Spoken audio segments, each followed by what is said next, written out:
A gente está aqui na sede das Nações Unidas, ainda agora está um clima mais calmo, como vocês podem ver, né? Já chegando aqui agora no fim da tarde, você vai vendo alguns jornalistas já indo embora, né? Mas o presidente Lula segue ali dentro desde que ele fez aquela fala de manhã, né? A fala de abertura da Assembleia Geral, que ele não parou desde então. Ele fez a fala, depois teve reunião bilateral com o rei Abdullah II da Jordânia, depois teve reunião bilateral com Pedro Sánchez, primeiro-ministro da Espanha, depois coordenou junto com Pedro Sánchez esse encontro em defesa da democracia, né, que reuniu uma série de países e aconteceu ali dentro. Agora o presidente Lula acabou de entrar numa bilateral com o Macron e daqui ele sai e vai fazer mais uma reunião, dessa vez com um CEO, um empresário franco-libanês, e aí sim é a última atividade do dia, e ele pode descansar até pelo menos amanhã de manhã, porque o governo nos prometeu que vai ter ele vai conversar com a gente, vai ter algum tipo de coletiva de imprensa, vamos ver se vai acontecer mesmo,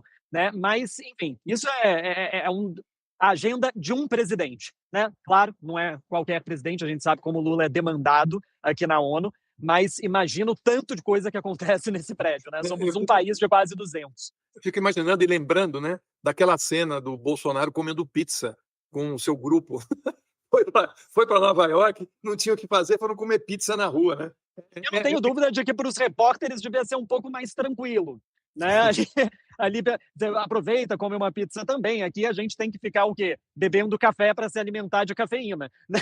Talvez fosse um pouco mais fácil ali no passeio por pizzarias de calçada. E amanhã ainda tem uma reunião do G20, né, Pedro? O Brasil faz. E amanhã ainda tem a reunião do G20. Então, é isso, né? A Assembleia Geral começou muito antes dela, de fato, começar, vai terminar depois do encerramento. Então, a agenda está cheia. Essa reunião agora com o Macron ainda não saiu, eles ainda estão fazendo a reunião, né? Mas o que eles estão debatendo lá pelo que nos passou a Secretaria de Comunicação do Governo, é focado como eu disse hoje mais cedo, no acordo Mercosul-União Europeia, né? Que é algo que o Lula debateu não só com o Macron, mas debateu com o Olaf, debateu com a Ursula von der Leyen, mas claro que na reunião com o Macron é o mais importante, porque a gente sabe que é a França, né, o empecilho para a saída de qualquer tipo de acordo entre o Mercosul e a União Europeia, mas também a reunião com o rei Abdullah II, né, eles focaram sobretudo no conflito o conflito / genocídio em curso na Palestina, e também, claro, aproveitando ali aquele tempo juntos de relações comerciais entre a Jordânia e o Brasil. Eu fico pensando como que porque eu já, né, o jornalista já tem dificuldade de conseguir assimilar todas essas informações da cobertura do dia. Eu fico pensando como é ser o presidente lidando com esse tanto de conteúdo durante o dia, temas absolutamente diferentes. Ora, primeiro faz uma fala que trata de tudo, depois faz uma reunião sobre um conflito no Oriente Médio, depois uma atividade sobre riscos à democracia, depois um acordo econômico entre blocos econômicos. Então, assim, é uma variedade tão grande de temas que eu, pessoalmente, fico impressionado como que consegue. Claro que nada disso acontece sozinho, né? É a força do Estado, da diplomacia, de tudo aquilo que está por trás construindo essas atividades, mas eu acho louvável a capacidade de fazer tudo isso em o quê? Chegou aqui, não tem nem 12 horas, na sede das Nações Unidas, nem 12 horas, não tem nem 10. Eu acho impressionante. O Pedro, agora a diplomacia... Diga, pode ir. A diplomacia brasileira trabalhou, né, para essa semana de alto nível há meses e meses, um trabalho intensíssimo. Aí em Nova York, meu filho trabalha na missão, né, é negociador aí da missão. Eles não têm fim de semana há meses, porque trabalhando para que isso tudo dê certo. As falas do Lula hoje de manhã tiveram uma repercussão? Como repercutiu a fala dele aí? Teve uma repercussão grande.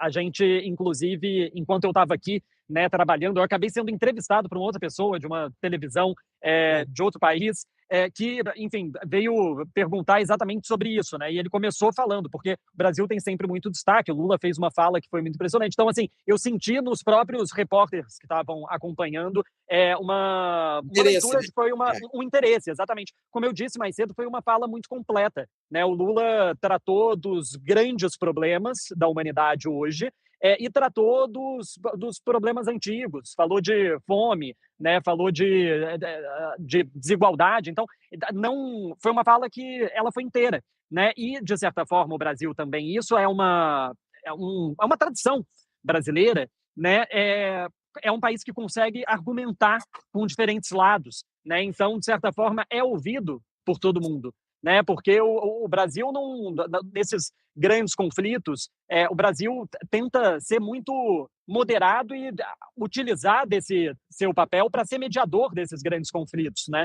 Também. Então, acaba que todo mundo ouve de forma muito atenta, fora, óbvio, o próprio prestígio histórico de ser a primeira fala da Assembleia, né? Eu brinco que chega um momento que as pessoas começam a perguntar, ainda está tendo? Porque, né, chega um momento que as pessoas param de ver todas as falas, né? E o Brasil está todo mundo vendo, porque é a primeira, né? Acabou de começar, então é um outro nível. E, claro, é muito acalentador, por assim dizer, quando a primeira fala do Brasil não é igual às do ex-presidente, né? Porque aí não era exatamente motivo de orgulho estar todo mundo assistindo, né?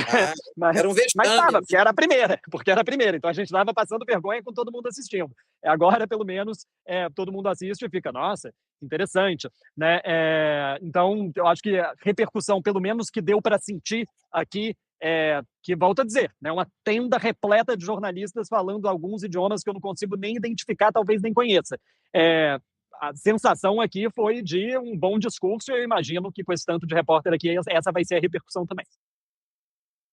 Na verdade, né, Pedro, esses discursos são principalmente para o público interno dos diversos países, certo? Por isso, tantos jornalistas aí que acabam repercutindo e divulgando essa participação dos presidentes e noticiando para que o público dos diversos países acompanhe e haja essa repercussão interna que é muito importante. Por exemplo, mesmo que não haja para os outros presidentes a mesma plateia que há para o presidente brasileiro, porque ele é o primeiro a falar, já estão todos praticamente aí aguardando a sua vez de falar, já no final do dia de hoje, pouquíssima gente assiste ali no auditório as falas dos diversos presidentes. O Milei acabou de falar e não havia quase ninguém na plateia, também por causa da figura dele, tão antipática, mas já estava falando para uma Assembleia vazia. Já o presidente Lula consegue essa audiência, que inclui a grande maioria dos chefes de Estado da mais de uma centena de países. Né? Isso dá um calor especial, você não acha? Com certeza, sem sombra de dúvidas. É aquela argumentação, né? Porque é uma posição histórica do Brasil, né? Desde a fundação da ONU, é onde o Brasil é o primeiro país a discursar, e isso obviamente tem, né, esse impacto. E não só dos líderes em si estarem lá dentro, mas eu digo da atenção de todo mundo, do público geral, dos jornalistas que estão acompanhando. De certa forma, eu tendo a achar que, assim, todo mundo fica prestando atenção fixamente nos discursos, até o fim do discurso do presidente americano, que fala depois do Lula, né? E depois vamos pegar um ou outro, né, discurso que tem algum motivo de acompanhar, mas, assim, assistir assiduamente são esses, até, né, o secretário-geral, o presidente da Assembleia, presidente brasileiro, presidente americano, e aí depois, né, sortidos no meio do caminho. Então, o Brasil sempre muito bem posicionado, mas, óbvio, não adianta nada ser o primeiro a falar quando no seu discurso você fala barbaridades, quando no seu discurso é divisionista, é vergonhoso, né? Isso, de fato, não traz nada de bom, muito pelo contrário, né? É a vergonha em evidência, né? Mas, ainda bem, não foi o caso do discurso do presidente Lula hoje. Foi, como eu disse, um discurso muito completo, que trata todos os grandes temas, que se posicionou como um líder do Sul Global, que falou sobre reforma da ONU, que falou com desenvoltura sobre todos os temas que precisavam ser falados e de forma séria, mas não monótona, até mesmo no estilo. Foi um discurso muito bem escrito, né? Foi um discurso bom de ver. Então, eu acho que a avaliação é positiva.